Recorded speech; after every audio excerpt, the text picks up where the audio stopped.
Hello, I'm Arizona Lawyer Julie LaBenz, and today I'd like to talk to you about the lawyer, no lawyer dynamic.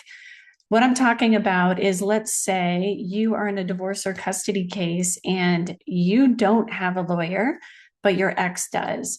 Now, maybe you haven't had a lawyer the entire time, or maybe you had a lawyer but ran out of money to continue to pay that lawyer, and now you're finishing out your case as a self-represented party. And I want to talk about the best strategies to implement if you're facing this challenging situation where you're up against a lawyer. So I'm Arizona Lawyer Julie LaBenz, and I want to empower you with tips and legal information about how to best represent yourself in family court. Of course, I'm based in Arizona, so I will use many examples based in Arizona law and procedure. However, many of the things I talk about can apply no matter what state you're in across the United States. If you like this content, I would really appreciate if you'd like, share, and subscribe. And of course, if you have any questions or comments, please leave those below. I'd love to hear from you, in particular, if you have any questions about what I talk about in this video, or just questions in general about your case. Now, I can't give you legal advice. I'm not your attorney.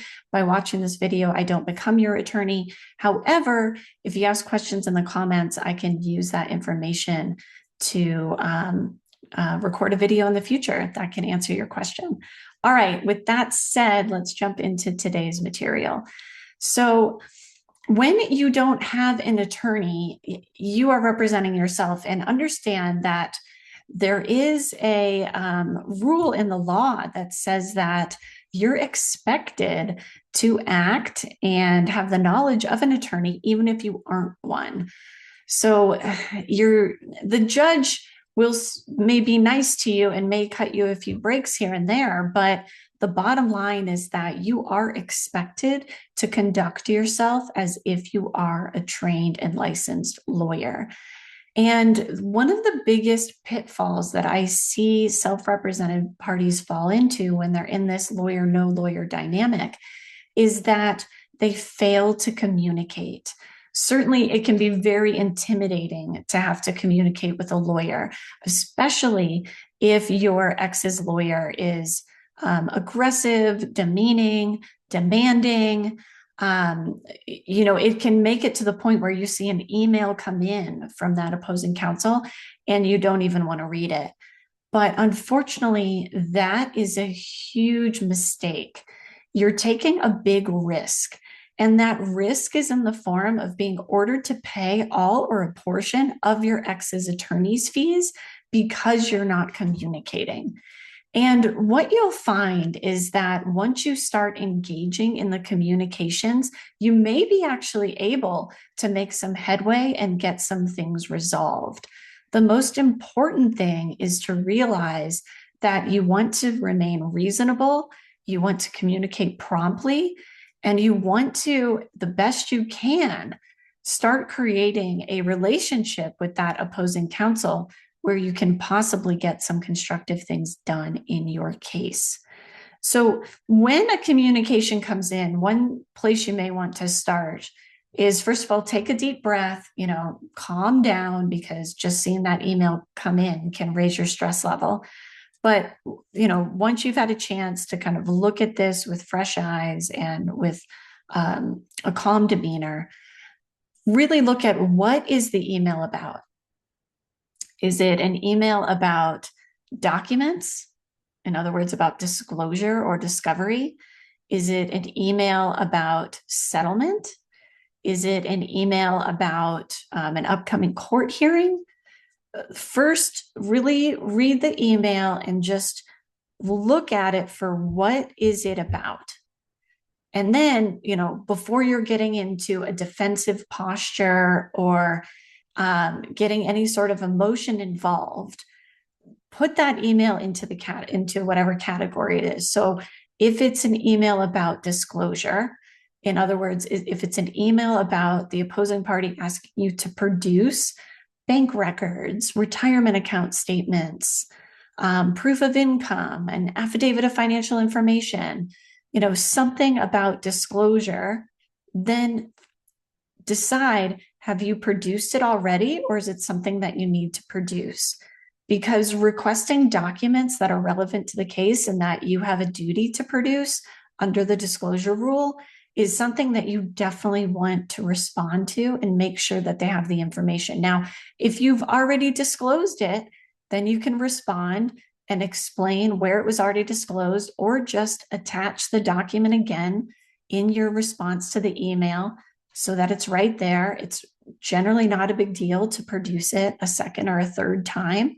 And you can make clear that you have already produced it, but as a courtesy, it's attached below. But you want to make sure that there are no outstanding disclosure or discovery in your case, because the opposing party will use that against you. The opposing attorney will use that against you. And that can be grounds for an award of legal fees. So you want to make sure that you've fulfilled all of your disclosure duties and that you've responded to all discovery requests. Just in summary, if the email is about disclosure or discovery, you definitely want to pay attention to it and you want to fulfill whatever the request is. Now, if the email is about settlement, read what it has to say and think about what the settlement offer is. If there's a deadline to respond to the offer, put that deadline on your calendar and you'll want to respond by the deadline. If it's a short deadline and you're needing additional time to respond, then you can ask for additional time, but be very clear. For example, you gave me until Tuesday to respond. I respectfully request that you expand that to Friday. Can we agree to that? I need some additional time. Just communicate very clearly. Don't just say, I need additional time, but don't indicate how much time, because that creates more back and forth where you could just have a clear answer or a clear request and streamline the communication. So keep that in mind. Now, if the email is about settlement, start going through point by point and don't just get upset. Don't just think, oh, they're being unreasonable. Instead, focus on this being an opportunity to potentially resolve disputed issues in your case. So let's say there is a term of the settlement offer regarding a particular parenting time offer. Look through it, compare it to your position, get a piece of paper, put a line down the middle, put on one side what your ex is requesting, put on the other side what you're requesting, circle where the points of agreement are. See if there's any way that you can respond and say, okay, I disagree with these things, but we're in agreement on the Christmas holiday schedule, for example, or we're in agreement regarding summer break, or we're in agreement regarding the kids' birthdays. Even if there's just certain points that you can agree to, that can be really helpful. And it also goes to show the judge, if this becomes an issue later in your case going to trial, that you did actively participate in negotiations and communications with the other side. So look through, where are the points of agreement? Where are the points of dispute? And then look at those points of dispute. Really look at, what is the other side requesting? What are you requesting? And to start to ask yourself, can we meet in the middle on this somehow? Is there any way to resolve this given these two diverse positions?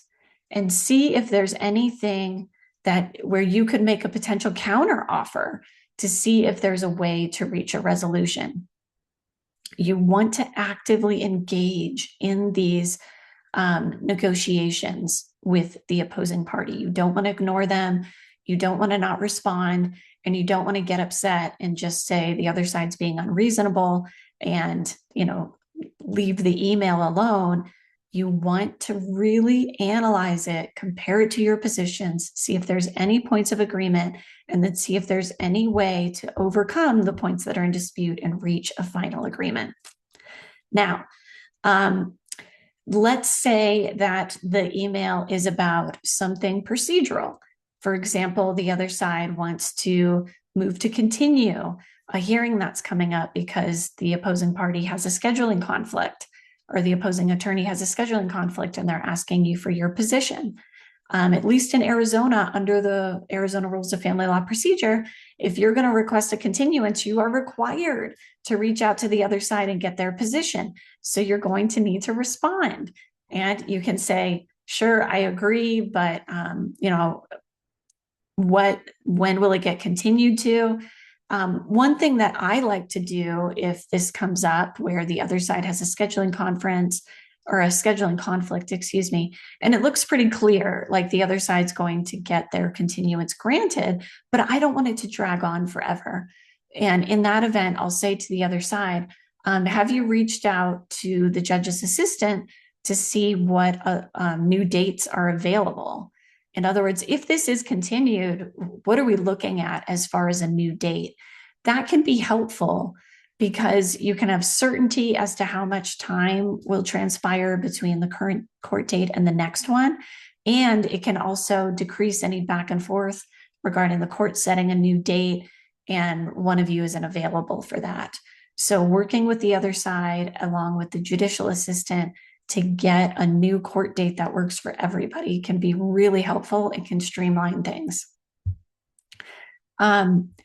If it's a request for a continuance and you disagree for some particular reason, you can do that. Just really consider the grounds for the other side's continuance, and understand that if you are opposing it, then upon the other side filing their motion continue, you're going to need to file a response where you explain why you're objecting. And of course, you're going to want to have a reasonable, a reasonable ground for objecting that should really be based in law or procedure. Just saying, oh, this has been continued too many times, although that's somewhat persuasive. If the other side has a valid reason to object, just because it's been continued many times isn't necessarily the best objection. So, think more about prejudice. Why is this particular request continue resulting in prejudice to you in your case? That's a more persuasive position than just some argument that there's been a lot of continuances. So hopefully this has been helpful. I know that it's really stressful to go up against an opposing counsel, and often that attorney can be overbearing or aggressive or talk down to you. But the bottom line is I've seen many cases where there is this dynamic and the unrepresented party just withdraws and does not engage with the opposing attorney at all. And they end up getting ordered to pay attorney's fees. And that can be a really tough pill to swallow. Number one, because from your perspective, you couldn't even afford an attorney. So how can the court order you to pay towards the other side's attorney's fees? And then on top of that, you found the other side to be difficult to communicate with. So how are you being ordered to pay fees? It can be a really tough pill to swallow, and you don't want to find yourself in that position. But the only way to avoid that is to step into your authority, step into your power, and engage in these communications. And if you need to, let an hour or two pass before you respond, that can be more than reasonable. An instant response is not required. So if you need to take a little bit of time before you respond, that's fine.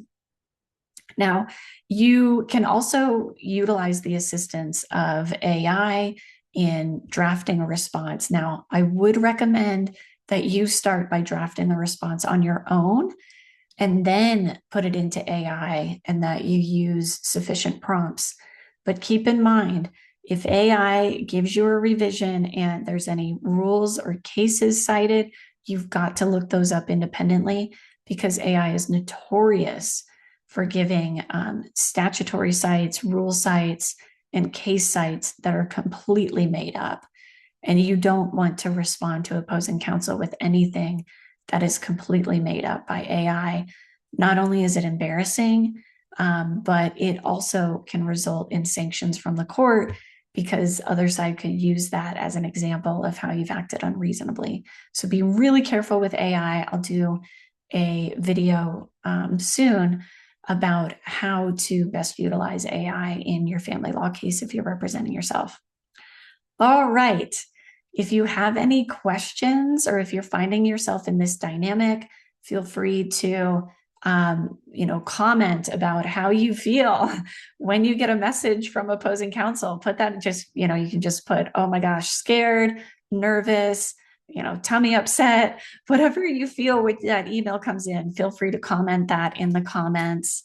Also, if you have any questions, feel free to put those in the comments. If you found this video to be helpful, I would so appreciate a like. And feel free to look back at my library of videos so that you can continue to educate yourself and do the best that you can in fulfilling that requirement that you have the knowledge of an attorney, even though you've never gone to law school or passed the bar exam. All right, I'm Arizona lawyer Julie LaBenz. Thank you so much for watching this video, and I look forward to seeing you in the next video.